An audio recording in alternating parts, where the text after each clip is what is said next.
જય શ્રી મિત્રો, પૂનમ કુકબુક્સમાં આપણું સ્વાગત છે। આજે આપણે એકદમ ટેસ્ટી એવી બેસનની બરફી બનાવીશું। તે પણ એકદમ સોફ્ટ એવી તૈયાર થાય છે। તે મોઢામાં મૂકતા જ ઓગળી જાય તેવી એકદમ બરફી તૈયાર થાય છે। અને જો તમે પહેલી જ વાર બરફી બનાવતા હોય તો પણ તમે એકદમ ઇઝી રીતે બનાવી શકો છો। બસ આમાં એકદમ પરફેક્ટ માપનું ધ્યાન રાખવું ખૂબ જ જરૂરી છે। અહીંયા તમારે ગમે તે એક ઘરમાં વાટકી તમારે સેટ કરી લેવાની। મેં અહીંયા આ વાટકીથી 2 વાટકી જેટલો બેસન લીધો છે। અહીંયા તમે ઘરનો કે બહારનો ગમે તે ચણાનો લોટ લઈ શકો છો। અહીંયા કરકરો ચણાનો લોટ હોવો જરૂરી નથી। આવો સ્મૂથ પાવડર હોય તે જ મેં ચણાનો લોટનો ઉપયોગ કર્યો છે। તેને સરસ એવો આપણે ચાળી લેવાનો, જેથી તેમાં કચરો ના રહે અને એકે ગાંઠો ના રહે। સરસ એવો ચડાઈ જાય ત્યારે આપણે એ જ વાટકીથી 1 વાટકી જેટલું આપણે અહીંયા દૂધ લેવાનું છે। 2 વાટકી બેસન લો તો 1 વાટકી દૂધ લેવાનું। અહીં આપણે દૂધ થોડું થોડું એડ કરતા જઈ આપણે આ મિશ્રણને ઘોળ તૈયાર કરવાનો છે। વિસ્કરની મદદથી સરસ એવું મિક્સ કરવાનું, જેથી તેમાં એક ગાંઠો ના રહે। મારે અહીંયા 1 વાટકી આખા દૂધનો ઉપયોગ થયો છે, એટલે એકદમ પરફેક્ટ માપ છે। તો સરસ રીતે મિક્સ થઈ ગયું છે અને તેમાં એક ગાંઠો નથી રહી। આવું સરસ રીતે મિક્સ થઈ જવું જોઈએ। આવું મિક્સ થઈ જાય ત્યારે તેને ઢાંકીને આપણે તેને 10 મિનિટ સુધી રેસ્ટ આપીશું। રેસ્ટ થાય, આ મિશ્રણ રેસ્ટ થાય ત્યાં સુધી આપણે તેની બીજી પ્રોસેસ કરી લેશું। મેં અહીંયા આવું ટીન લીધું છે। જો તમારી પાસે આવું ટીન ના હોય તો તમે કોઈ પણ ડીશનો પણ ઉપયોગ કરી શકો છો। તેમાં થોડું ઘી એડ કરી આપણે તેને ટીનને ગ્રીસ કરી લેવાનું છે ઘીથી। અહીંયા આપણે કોઈ પણ બટર પેપરનો ઉપયોગ નથી કરવાનો। આપણા બરફી એકદમ સરસ એવી સેટ થઈ જાય છે અને ઇઝીલી બહાર નીકળી જાય છે। અહીં મેં થોડા ડ્રાયફ્રૂટ સ્પ્રિંકલ કર્યા છે। ડ્રાયફ્રૂટમાં કાજુ, બદામ અને પિસ્તાની કતરણ લીધી છે, જેથી બરફીના ઉપર સરસ એવા સેટ થઈ જાય છે। સ્પ્રિંકલ કર્યા પછી મેં એ જ વાટકીથી 1 વાટકી ખાંડ લીધી છે। અહીં મેં ખાંડ 2 ચમચી થોડી ઓછી લીધી છે, કારણ કે અમારા ઘરમાં થોડું ગળ્યું ઓછું ખાય છે, એટલે હું ખાંડનું પ્રમાણ થોડું ઓછું રાખ્યું છે। પણ તમારા ઘરમાં જો ગળ્યું ખાતા હોય તો તમારે 1 વાટકી પૂરી ખાંડ લેવાની અને અડધી વાટકી જેટલું આપણે અહીંયા પાણી લીધું છે। 1 વાટકી ખાંડ લો તેનું અડધું આપણે પાણી લેવાનું છે। અહીંયા ગેસની ફ્લેમ મીડિયમ ટુ હાઈ રાખવાની। અહીંયા આપણે કોઈ પણ 1 તાર કે 2 તારની ચાસણી નથી કરવાની। બસ આપણે ખાંડ ઓગળે ત્યાં સુધી આપણે તેની સુગર સિરપ તૈયાર કરવાની છે ખાલી। જો સરસ એવી ખાંડ ઓગળી ગઈ છે ત્યારે તેમાં આપણે ફ્લેવર એડ કરીશું। અહીંયા ફ્લેવરમાં મેં અડધી ચમચી જેટલો ઇલાયચી પાવડર એડ કરીશ। અહીંયા બીજી એકે ફ્લેવરની એડ કરવાની જરૂર નથી। ઇલાયચી ફ્લેવર જ એમાં આ બરફીમાં સરસ લાગે છે। અને 10 થી 12 જેટલા કેસરના તાંતણા એડ કર્યા છે। તેને સરસ રીતે મિક્સ થઈ જાય ત્યારે આપણે ગેસની ફ્લેમ બંધ કરી દઈશું। બસ આટલી જ આપણે સુગર સિરપ તૈયાર કરવાની છે। આમાં કોઈ પણ ચાસણી લેવાની નથી, એટલે તમે ઇઝીલી આ બરફી તૈયાર કરી શકશો। બસ હવે આપણે આને સાઈડમાં લઈએ અને આપણે જે ઘોળ તૈયાર કર્યું તો જોઈએ થોડું ઠીક થઈ ગયું છે। બસ આવું તૈયાર થવું જોઈએ। અને આ બરફી બનાવવા માટે ખાસ જો તમારે નોનસ્ટિક કઢાઈ હોય તો તેનો જ ઉપયોગ કરવાનો, અને તે પણ જાડા તળિયાવાળી। અને જો તમારી પાસે જાડા તળિયાવાળી કઢાઈ ના હોય તો તમારે કેવી રીતે બનાવવી તે પણ હું તમને વિડીયોમાં આગળ બતાવીશ। અહીંયા મેં અડધી વાટકી જેટલું ઘી લીધું છે। અહીંયા મેં ગરમ ઘી નથી લીધું, ખાલી આવું મેલ્ટ ઘી લીધું છે। ગરમ ઘીનો ઉપયોગ નથી કરવાનો, એ વાતનું ખાસ ધ્યાન રાખવાનું। અને જે આપણે મિશ્રણ તૈયાર કર્યું હતું તે તેમાં આપણે ઘીમાં એડ કરી લેવાનું છે, બધું જ એડ કરી લેવાનું। અહીંયા ગેસની ફ્લેમ ચાલુ નથી કરવાની, પહેલા ઘી અને આપણે ચણા લોટના મિશ્રણને સરસ રીતે મિક્સ કરી લેવાનું છે। સરસ રીતે મિક્સ થઈ જાય ત્યારે ગેસની ફ્લેમ આપણે ગેસની ફ્લેમ ચાલુ કરવાની। ગેસની ફ્લેમ લો જ રાખવાની, એ વાતનું ખાસ ધ્યાન રાખવાનું। જો સરસ રીતે મિક્સ થઈ ગયું છે ત્યારે અહીંયા ગેસની ફ્લેમ હું લો ચાલુ કરીશ।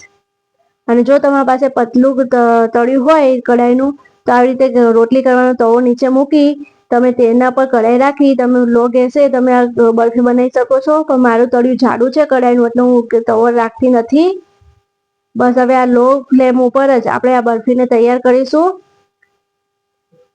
અને આપણે આને સતત હલાવતા રહેશું, જેથી તેમાં એક ગાંઠો ના રહે। જેમ જેમ આ મિશ્રણ કૂક થશે તેમ તેમ ઘાટું થશે। આપણે આ મિશ્રણને એકદમ ડ્રાય કરવાનું છે। આ બરફી એકદમ ટેસ્ટી લાગે છે અને બહારની મીઠાઈઓ ખાવા કરતાં તમે જો ઘરે જ આવી મીઠાઈઓ તૈયાર કરો તો આપણા શરીરને નુકસાન પણ કરતી નથી। તો સરસ એવું ડોના ફોર્મમાં આવી ગયું છે। હજી આ મિશ્રણને આપણે ડ્રાય કરવાનું છે। આ મિશ્રણને ડ્રાય કરતાં આપણે 20 મિનિટ જેટલો સમય લાગે છે, એટલે થોડું ધૈર્ય રાખવાની જરૂર છે। ઉતાવળ કરવા જશો તો તમારી બરફી સરસ નહીં બને।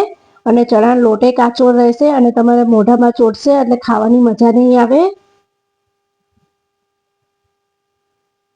બસ તાવીથા મદદથી આપણે સતત આવી રીતે હલાવતા જ રહેવાનું.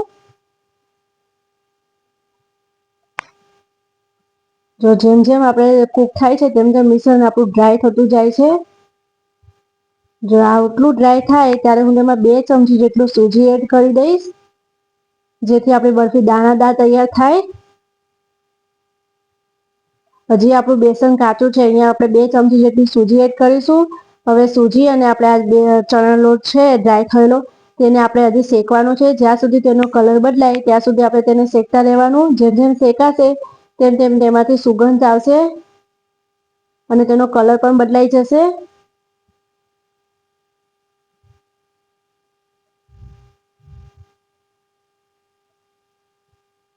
જો સરસ એવી સુગંધ પણ આવવા મળી છે અને તેનો કલર પણ બદલાઈ ગયો છે.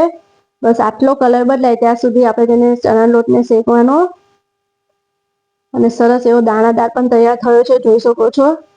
બસ આટલો થાય ત્યારે આપણે જે સુગર સિરપ તૈયાર કરી છે તે બધી જ તેમાં એડ કરી લેવાની.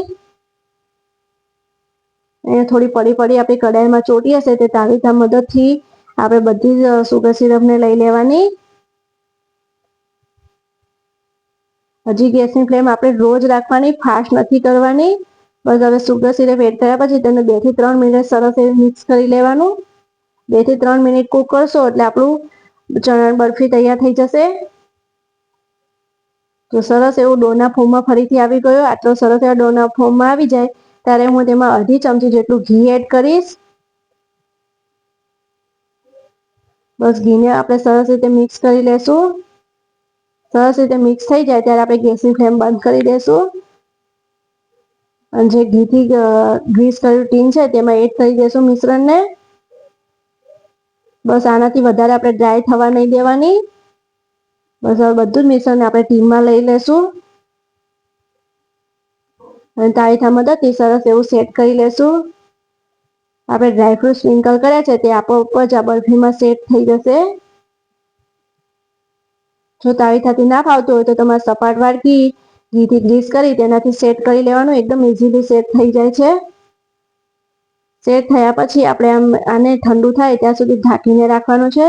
10 થી 12 મિનિટમાં એકદમ સરસ એવું ઠંડુ થઈ જાય છે. જો 10 થી 12 મિનિટ પછી જોશું સરસ એવું ઠંડુ થઈ ગયું છે ત્યાં ડીશ ઉપર ટીનને ઊંધું પાડી આપણે થોડું ટેપ ટેપ કરીશું એટલે આપણે ઇઝીલી બહાર નીકળી જાય છે. તો સરસ એવું આપણી બરફી તૈયાર થઈ છે. જોઈને જ મોઢામાં પાણી આવી જાય તેવી બરફી તૈયાર થઈ છે અને ખરેખર બહુ ટેસ્ટી લાગે છે. તો તમે પણ દિવાળીએ જરૂર બનાવજો. બહારની મીઠાઈઓ ખાવા કરતાં ઘરે જ મીઠાઈઓ બનાવવું ખૂબ જ સારું છે અને શરીરને નુકસાન પણ નથી કરતી. તમને મનગમતા એવા પીસ કરી શકો છો. એકદમ સોફ્ટ એવી બરફી તૈયાર થઈ છે. તો આપણે બેસનની બરફી તૈયાર છે. તો તમને મારી આ રેસીપી કેવી લાગી જરૂર કહેજો. જો તમને ગમતી હોય તો મારી ચેનલને લાઈક, સબસ્ક્રાઈબ અને શેર જરૂર કરજો. જય શ્રી કૃષ્ણ.